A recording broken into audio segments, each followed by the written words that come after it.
afternoon, everyone. I'm Kira Phillips. And I'm Terry Moran. And our top story at this hour, Israel at war. Moments ago, President Biden addressing the nation as that war now enters its fourth day.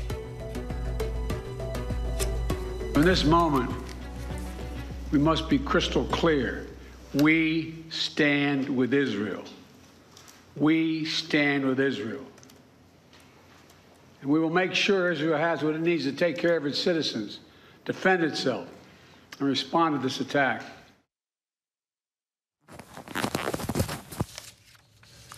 Right now you're looking at live video inside Gaza, where airstrikes have continued for hours now. The death toll rising on both sides of this conflict. So far, more than 900 people dead in Israel, at least 800 reported dead in Gaza, and thousands more injured.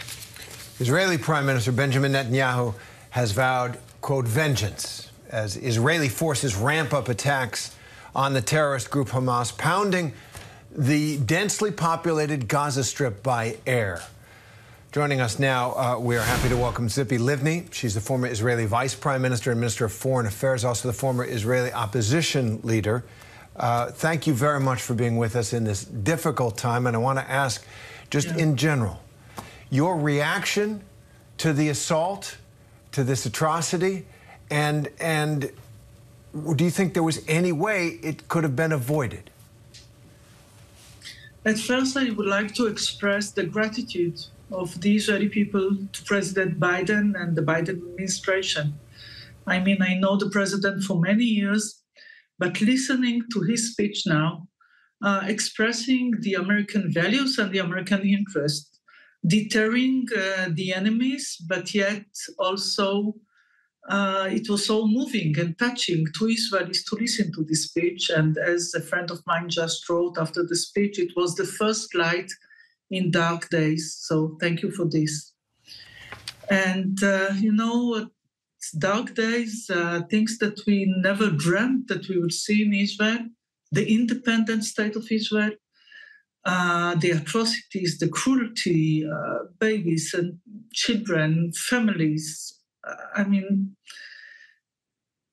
it's really a nightmare, and it will take time for all of us to absorb this, to understand what happened, how this happened, but we will prevail, as we always did.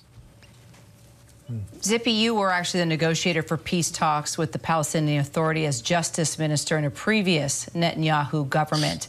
So yes, going back to that time and looking at what we're dealing with here now, your thoughts, your reflections, what went wrong? And what's your take on Netanyahu and how we've reached this point? It's important to understand when we are speaking about hopefully peace between Israel and the Palestinians, that something that I truly support for many years, Hamas was always an obstacle to peace. Hamas is not being recognized by the international community because it's not willing to accept former peace treaties between Israel and the Palestinians, because he's not willing to renounce violence and terrorism, because he's not willing to accept the right of Israel to exist. And therefore, the right strategy on behalf of Israel toward the Palestinians was to act against Hamas, that is using terror against Israel. And now we saw this cruelty, this ISIS cruelty. And on the other hand, to work with the moderates on the Palestinian side, because if there is any hope for peace, and the situation now is very difficult, is with the moderates, with the pragmatics on the Palestinian side, and not with those that are representing a religious ideology, cruelty, no hope for peace with them. And this is what we are facing in the Palestinian Authority with Hamas, and also with Hezbollah in Lebanon and Iran as a rock state that represent the same religious ideology that is not accepting the right of infidels and Israel to exist. And if I could just follow up on that and underline the distinction you're drawing.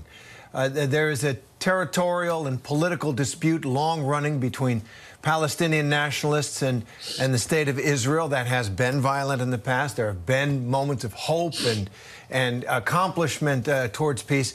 And you're saying that Hamas is something different.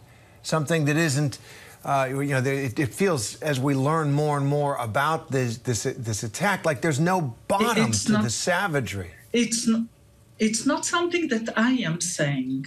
I mean, in 2006, I remember the day that Hamas was elected in the Palestinian Authority.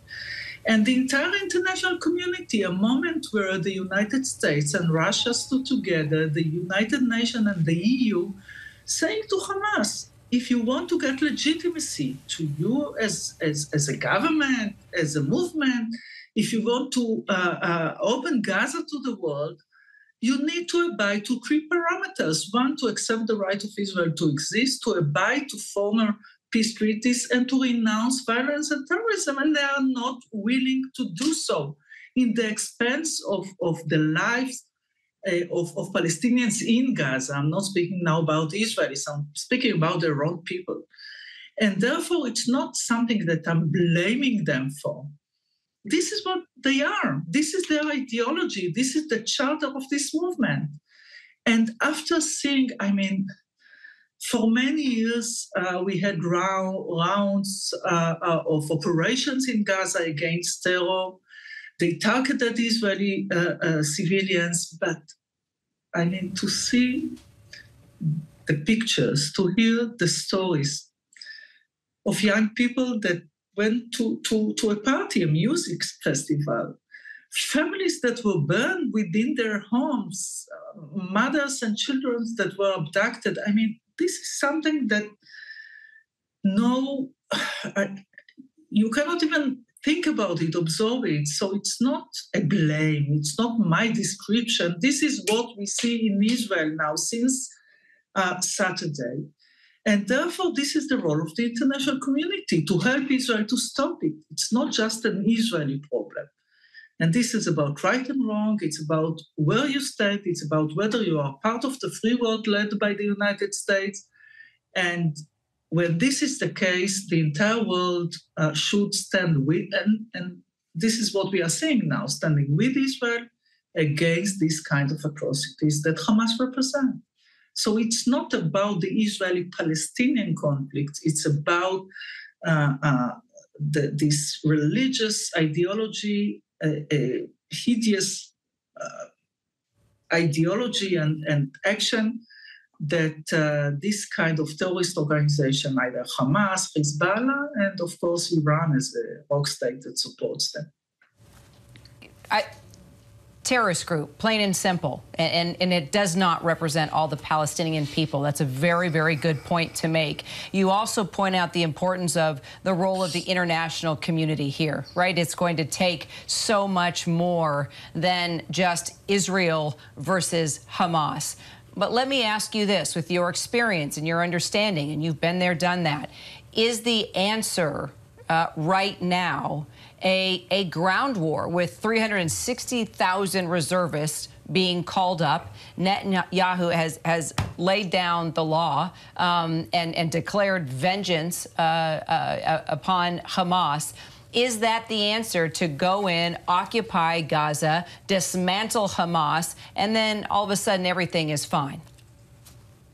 It's not all of a sudden. As I've just shared with you, we are dealing with this problem for many years now.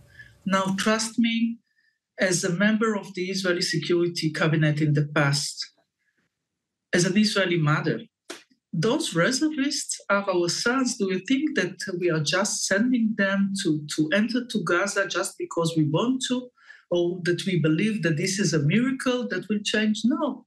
The choice in the Middle East is between bad options, and we tried everything. And frankly, in 2005, I decided, as an Israeli minister, to evacuate Gaza. We dismantled settlements, we pulled out our forces, I evacuated thousands of Israelis that were born there and lived there because we wanted to create hope for both peoples, for Israelis and for Palestinians. We were speaking about greenhouses, and then we got the green flag of Hamas as a terrorist organization. So we tried everything. And what happened in Saturday and even now, I mean, while we are speaking, in a moment we can hear the siren and I need to go to the shelter. they don't represent the Palestinian people. They represent this extreme religious ideology that do not accept not only Israel, the US, or our liberal values and democratic ideas. And therefore now it's on the air. It's not just another conflict. It's really something that we didn't see until now. And so I don't know what the decision of the Israeli government will be, or what will be the specific method how to make this battle or to dismantle Hamas. But it's clear that the interest of the international community is to dismantle Gaza from weapons and not to have Hamas as the controller of Gaza, the Palestinians living there, and continuous threat to Israeli lives. Well, that's clear. Thank you very much, Tzipi Livni, for that. I appreciate it, and good luck to you. Thank you. Hi, everyone. George Stephanopoulos here. Thanks for checking out the ABC News YouTube channel. If you'd like to get more videos, show highlights, and watch live event coverage, click on the right over here to subscribe to our channel. And don't forget to download the ABC News app for breaking news alerts. Thanks for watching.